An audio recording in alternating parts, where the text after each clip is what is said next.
नमस्कार मित्रमैत्रिणींनो, तुमच्याशी मला आज वेगळ्या गोष्टी जरा गप्पा मारायच्या आहेत. आधी त्या अशा की तुमचा जो रिस्पॉन्स मी माझ्या चॅनलचा बघतेय त्याच्यामध्ये मला अनेक लोकांचे असे मेल आलेत की मी जे सांगतेय ते सगळं तुम्हाला माहीत नसलेल्यांना सुद्धा, ॲस्ट्रॉलॉजी म्हणजे काय माहीत नसलेल्यांना सुद्धा कळतंय, पण तरीसुद्धा आपल्या रोजच्या आयुष्यामधल्या काही प्रश्नांची उत्तरं जर पटकन मिळाली तर तुम्हाला ती जास्त आवडतील. म्हणजे काय, उदाहरणार्थ की माझ्या एखाद्या मैत्रिणीला खूप लवकर सक्सेस मिळाला, ती माझ्यापेक्षा खरं म्हणजे ॲकॅडमिकली खूप कमी होती, किंवा एखादी व्यक्ती अगदी शून्यातनं वर येते.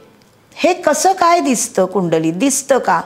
कारण मी तर असं सांगितलं आहे की तुमच्या आयुष्यातला कुठलाही प्रश्न हा कुंडलीतून नक्की दिसणार आहे. तर आपण त्याची एक छोटी झलक बघूया. ती अशी, मी तुम्हाला कुंडली म्हणजे काय हे सांगितलं आहे, कुंडलीतली 12 स्थानंही मी तुम्हाला सांगितली आहेत, आणि प्रत्येक स्थान ढोबळमानाने काय देतं, काय सांगतं, कशासाठी आहे हे पण सांगितलं आहे. तर आपण असं म्हणालो आहे की 1, 4, 7, 10 ही केंद्रस्थानं हे आयुष्याचे आधारस्तंभ आहेत. प्रथम स्थान म्हणजे माझा जन्म, चतुर्थ म्हणजे माझी आई, दशम म्हणजे माझे वडील आणि सप्तम म्हणजे माझा जोडीदार. या 4 शिवाय माझं आयुष्य अपूर्ण आहे. त्यामुळे ह्या केंद्रस्थानाला निरतिशय महत्त्व आहे. त्यानंतरचं महत्त्व आहे माझी मुलं आणि माझे गुरुजन, ज्यांच्याशिवाय मी उभं राहू शकणार नाही. मुलं ज्यांच्याशिवाय माझी पिढी पुढं गेल्याशिवाय मला कृतकृत्यता मिळणार नाही. त्याच्यामुळे ह्या 1, 4, 7, 10 आणि 5, 9 ही जी 6 स्थानं कुंडलीमध्ये आहेत, ही सर्वात महत्त्वाची स्थानं आहेत. आपण त्याची नावं पाहिली तेव्हाही हे पाहिलं आहे की ही केंद्रस्थानं आणि त्रिकोणस्थानं आहेत. 1, 4, 7, 10 केंद्र, 1, 5, 9 त्रिकोण. प्रथम स्थान हे केंद्र आणि त्रिकोण दोन्हीमध्ये येतं. त्याच्यामुळे या स्थानांचा संबंध असला पाहिजे माणसाच्या सर्व सक्सेससाठी. शिक्षणातलं सक्सेस, त्याच्या करिअरमधलं सक्सेस, त्याच्या नात्यांमधलं सक्सेस, आणि हे सक्सेस मोजण्याचं परिमाण अर्थात पैसा. त्यामुळे तुम्हाला नशीब कसं आहे तुमचं, नशीब म्हणजे भाग्यस्थान, नवमस्थान, या नशिबाचा पर्सेंटेज किती आहे हे प्रत्येकी या 6ही गोष्टींना सारखं वेटेज देऊन बघता येईल पाहिजे. म्हणजे माझ्या आरोग्याचं स्थान, प्रथम स्थान, ही मी 6 स्थानं म्हणाले, 1, 4, 7, 10 आणि 5, 9 म्हणजे या 6तलं प्रथम स्थान हे 16%, चतुर्थ स्थान 16%, सप्तम स्थान 16%, दशम स्थान 16%, पंचम स्थान 16% आणि नवम स्थान पण 16%, म्हणजे 96%. मग याच्यामधून नशीब कसं बघितलं जाईल? तर तुमच्या कुंडलीमधला हे तुम्हाला आता कळलं आहे की कुठला ग्रह कुठे आहे म्हणजे शुभ आहे. अर्थात प्रत्येक राशीचा स्वामी हा ग्रहच आहे. त्याच्यामुळे प्रथम स्थानामध्ये जो आकडा आहे ते त्या प्रथम स्थानाचं म्हणजे लग्नाची ती रास आहे, आणि त्या राशीचा एक स्वामी आहे. म्हणजे ज्या स्थानामध्ये जो आकडा आहे त्या आकड्याचा जो स्वामी तो त्या स्थानाचा भावेश, असं आपण शिकलो. प्रथम स्थानातल्या आकड्याच्या जी रास आहे त्याचा स्वामी म्हणजे लग्नेश किंवा प्रथमेश, तसा चतुर्थेश, सप्तमेश, दशमेश, पंचमेश आणि भाग्येश, हे 6 भावेश आणि त्यांचे ग्रह कुठे आहेत, भावेश कुठे गेलेत, भावेश ग्रह आहे, यावरून आपल्याला नशिबाचं पर्सेंटेज काढता येतं. मग हे कुठे गेले म्हणजे 100% शुभ आहेत? तर लग्नेश हा केंद्र किंवा त्रिकोणापैकी कुठेही गेला म्हणजे लग्नेश 1, 4, 7, 10, 5, 9 पैकी कुठेही असेल तर तो शुभच आहे. कारण लग्नेश हा आरोग्य आणि व्यक्तिमत्वाचा दर्शक आहे. तो केंद्रामध्ये आला तर उत्तम, त्रिकोणामध्ये आला तरी उत्तम, म्हणजे त्याला 16 मार्क मिळाले. मग चतुर्थेश जो तुमच्या घराचं सुख देतो, घराचं, आईचं, मुळात सुखाचं स्थान आहे. चतुर्थेशाला सुखेश असं पण पुस्तकांमध्ये म्हटलेलं आहे.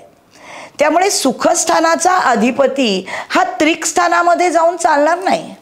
त्रिक स्थानं ही दुःस्थान आहेत, दुःख देणारी स्थानं आहेत. किंवा तो त्रिषडाय उपचय स्थानात जाऊन पण चालणार नाही, कारण तिथे तो संघर्षातून फळ देणार आहे. नशीब जेव्हा माणसाला आहे तेव्हा ते सहज साध्य गोष्टीतून आहे, त्यालाच आपण नशीब म्हणतो. म्हणून चतुर्थेश हा पण केंद्र त्रिकोणात असेल तर परत एकदा 16 मार्क.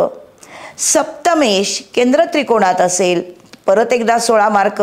म्हणजे काय, तुमचं समाजामधलं स्थान, तुम्हाला मिळणारी प्रसिद्धी, तुम्हाला मिळणारं लीगल गोष्टींमधलं काय म्हणायचं त्याला यश, किंवा तुम्हाला बिझनेसमध्ये मिळणारं यश, आणि त्या सगळ्याच्या बरोबरीने जोडीदाराचं सुख, भागीदाराकडून मिळणारं यश, या सगळ्या गोष्टी सप्तमाशी निगडीत आहेत. मग हा सप्तमेश केंद्र त्रिकोणात असेल तर 16%. दशमेश, दशमेश म्हणजे दशमस्थान हे कर्मस्थान आहे. मी तुम्हाला असं सांगितलं की तुमच्या कुंडलीमध्ये कसं दिसतं तत्वज्ञान, तर सप्तमापर्यंतचा प्रपंच झाला की अष्टमस्थान हा गीतेत सांगितलेला ज्ञानयोग आहे. भाग्यस्थान हा गीतेमध्ये सांगितलेला या ज्ञानातून पुढे जाणारा भक्ती योग आहे. आणि भक्ती आणि विश्वासातून पुढे जाणारा दशमस्थान हा कर्मयोग आहे. त्याच्यामुळे दशमस्थानाचं फळ हे चांगलं आहे हे ढोबळमानाने आपल्याला पटकन कशावरून कळेल, तर दशमेश कुठे गेला, केंद्र किंवा त्रिकोण तर उत्तम. दशमेश त्रिकस्थानात गेला तर तो संघर्षाशिवाय फळ देणार नाही. दशमेश तृतीयात किंवा लाभात गेला तर जास्त संघर्ष करावा लागेल आणि हळूहळू तो वर येईल, बेटर विथ टाईम. त्यामुळे तो केंद्र त्रिकोणात असेल तर 16 मार्क, 16%. त्यानंतरचं पंचम स्थान हे पूर्वसंचिताचं स्थान आहे आणि हे नशिबासाठी भावात भवम आपण जे शिकलो, पंचम नवम एकमेकाचे भावात भवम आहेत. तर पंचम स्थान हे तुमच्या पहिल्या शिक्षणाचं म्हणजे पायाभूत शिक्षणाचं स्थान आहे आणि भाग्यस्थान हे तुमच्या उच्च शिक्षणाचं अकॅडमिक्समधल्या उच्च शिक्षणाचं स्थान आहे. आणि शिवाय पंचम हे तुमच्या आयुष्याची परिपूर्णता, माणसाचा जन्म आणि सेक्स हे त्याचं जे एक अनिवार्य घटक आणि त्यामधून पुनरुत्पादन हे त्याचं कर्तव्य आहे. तर ह्या पुनरुत्पादनाचं म्हणजे संतती सुखाचं पंचम स्थान आहे. विद्याभ्यासाबरोबर ते तेवढंच महत्त्वाचं आहे. म्हणून पंचमेश केंद्र त्रिकोणामध्ये असेल तर अतिउत्तम. भाग्यस्थान म्हणजे नवम स्थान हे उच्च शिक्षण आणि तुमच्या नशिबाचं स्थान आहे. तुमच्या गोष्टी ज्या ज्ञानाच्या अष्टमामध्ये गूढतेकडे नेणाऱ्या, ह्या गूढ ज्ञानाचा जो रॉनेस आहे याच्यावर भाग्यस्थानामध्ये तुमच्या गुरूंचे तुमच्यावर संस्कार होऊन ते ज्ञान परिपक्व होतं.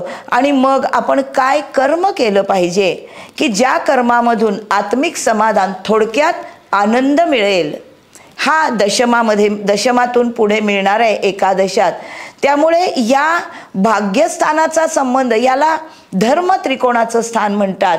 धर्मस्थान, दशम कर्मस्थान आणि हे धर्मस्थान. तर ह्या धर्मस्थानाचा अधिपती म्हणजे भाग्येश हा केंद्र त्रिकोणात गेला तर त्याचे 16%. असं तुमच्या नशिबाचा 100% वाटा बघितला जातो. एक कुंडली तुम्हाला मी सांगते जी आत्ता तुमच्या स्क्रीनवर येते. त्या कुंडलीचं मीन लग्न आहे. मीन लग्न आहे म्हणजे लग्नेश आहे गुरु. आधी कुंडली बघून घेऊया. मीन लग्नाची कुंडली आहे. लग्नी आहे रवी आणि बुध. त्यानंतर द्वितीय स्थानात काही नाही. तृतीय स्थानामध्ये वृषभेमध्ये राहू आहे. चतुर्थ स्थानामध्ये काही नाही आहे. पंचम स्थानामध्ये चंद्र आहे कर्क राशीमध्ये. षष्ठामध्ये काही नाही आहे. सप्तमामध्ये काही नाही आहे. अष्टमामध्ये काही नाही आहे. अष्टमामध्ये शनी आहे. नवम स्थानामध्ये गुरु आणि मंगळ आहेत. नवम स्थानामध्ये मंगळ आहे आणि दशम स्थानामध्ये गुरु आहे. आता या कुंडलीचे जेव्हा केंद्र त्रिकोणाचे भावेश आपण बघणार आहोत तेव्हा लग्नेश गुरु आहे, हा दशमात आहे म्हणजे केंद्रात आहे, 16 मार्क. चतुर्थेश हा 12, 1, 2, 3 बुध आहे. चतुर्थेश बुध लग्नी म्हणजे केंद्र त्रिकोण दोन्हीमध्ये आहे म्हणून 16 मार्क. पंचमेश चंद्र पंचमातच आहे म्हणजे परत 16 मार्क. भाग्येश मंगळ आहे तो तिथेच आहे म्हणजे परत 16 मार्क. दशमेश गुरु आहे तोही तिथेच आहे, म्हणजे परत 16 मार्क. म्हणजे ह्या कुंडलीला 100% लक फॅक्टर आहे, याला म्हणतात लक फॅक्टर. अजून एक छोटीशी यातली एक मेख सांगते. ज्यांच्या कुंडलीमध्ये केंद्र त्रिकोणामध्ये असलेले ग्रह हे ज्याच्या त्याच्या राशीचे अधिपती तिथे, जसं या कुंडलीमध्ये दशमेश गुरु दशमात, भाग्येश मंगळ भाग्यात, पंचमेश चंद्र पंचमात असे असतात, ह्या लोकांना नाटक सिनेमामध्ये यश मिळतं. हे त्याचं गमक आहे. अशा प्रकारे आपण कुंडलीमध्ये आपल्या आयुष्यात आपल्याला नशिबाचा वाटा आहे का हे सहजपणे बघू शकतो. आहे ना मजेशीर? बघा प्रत्येकाने आपल्या कुंडलीत काय आहे. मग पुढच्या एपिसोडकडे जाऊया. तोपर्यंत बाय बाय.